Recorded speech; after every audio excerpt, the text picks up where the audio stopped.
vence a Argentina no futebol por 2-0. Chove gelo em Porto Alegre e a meteorologia avisa que a temperatura vai cair mais ainda. 500 mil pessoas deixam a zona rural por causa da seca. E os padres e bispos encerram o jejum de 3 dias. O Papa reza na Gruta de Lourdes e celebra missa na despedida. E agora, as notícias da noite.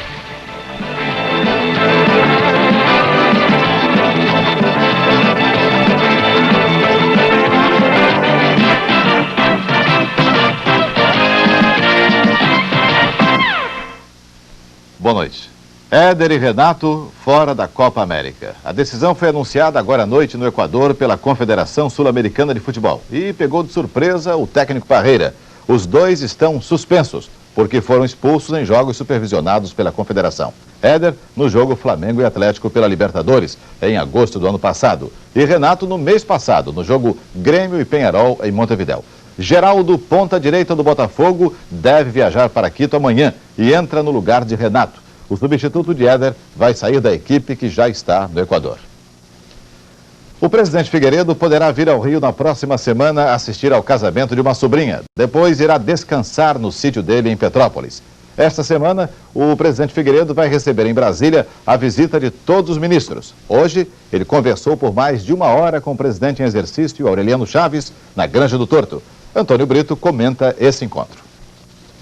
Os 30 dias que passou no comando efetivo do país consolidaram no presidente Aureliano Chaves a ideia de que o governo Figueiredo precisa sofrer alterações na política econômica, no ritmo de atuação do Ministério e no relacionamento entre o Palácio do Planalto e os parlamentares do PDS ou da oposição.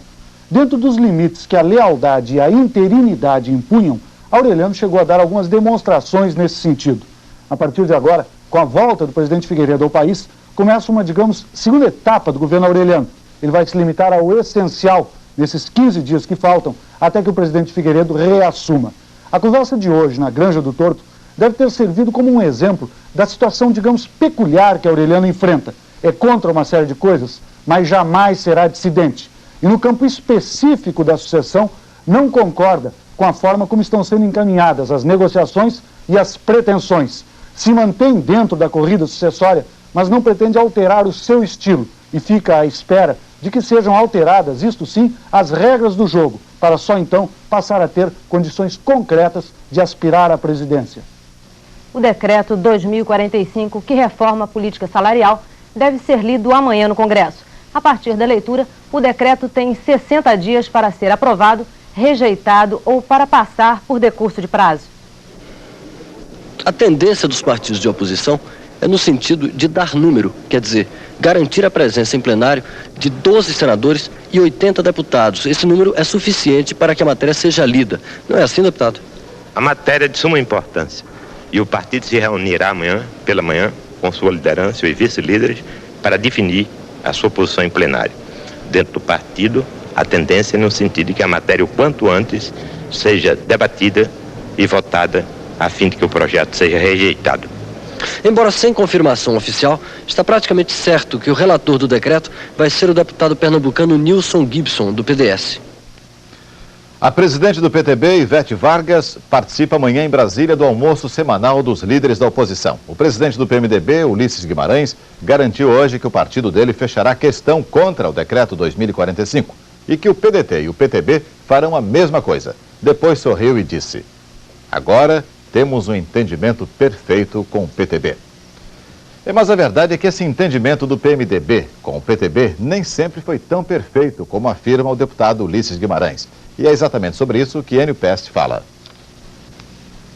A deputada Ivete Vargas, presidente nacional do PTB, poderá ter um encontro com o presidente Figueiredo antes mesmo de o presidente reassumir o seu cargo. Um encontro a ser provavelmente acertado pelo deputado Nelson Marquesan, líder do PDS na Câmara, e destinado oficialmente a representar um gesto de cortesia de dona Ivete. Mas é claro que pode ser também a retomada das negociações entre o PTB e o governo, depois de rompido o acordo inicial. Essas informações circularam hoje aqui em São Paulo. No entanto, parece missão difícil para Ivete Vargas levar o PTB a apoiar com os seus votos o Decreto-Lei 2045, que alterou a política salarial. O partido está dividido e, além disso, o ex-presidente Jânio Quadros, ainda afiliado ao PTB, deixou antes de viajar para a Europa instruções para que os PTBistas que lhe são fiéis recusem o acordo com o governo. O documento dos empresários. Hoje, em São Paulo, o banqueiro Olavo Setúbal diz que os empresários querem saber o que o governo pensa das sugestões apresentadas por eles na carta para que o Brasil supere a crise econômica.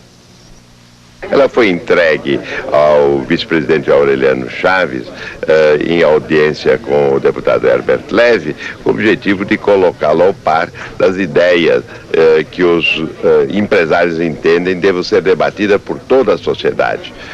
Ou foi de iniciativa do presidente Aureliano Chaves encaminhar essa carta ao ministro Delfim Neto, que se propôs a dar uma resposta. Obviamente que após a entrevista do ministro Delfim Neto, aguardamos com imenso interesse os seus comentários.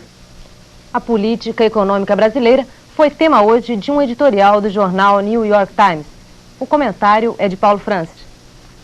Hoje, no editorial, o Washington Post comenta o expurgo salarial brasileiro, os sacrifícios que representou para o trabalhador e os sacrifícios que o país inteiro faz para não cair na moratória. Mas conclui que talvez não adiante muito, porque os juros americanos continuam subindo sob Ronald Reagan e isso faz com que o Brasil deva cada vez mais sem gastar mais. Chama de diálogo dos surdos. Ontem, em La Paz, no México, tivemos outra amostra desse diálogo. Reagan se encontrou com o presidente mexicano Miguel de la Madrid. Reagan falou da ameaça do comunismo na Nicarágua. Miguel de la Madrid diz que o problema da América Central é econômico. Quem tem razão? Pode haver uma diferença honesta de opinião, mas na América Latina ninguém duvida que o problema central seja econômico. E se Reagan quer evitar revoluções ou convulsões, terá de prestar atenção. Não há outra saída. Veja a seguir no Jornal da Globo. O governo da Paraíba começa a apurar a morte da única presidente de sindicato rural no país. E também uma reportagem de Hermano Henning sobre a redescoberta de Canudos.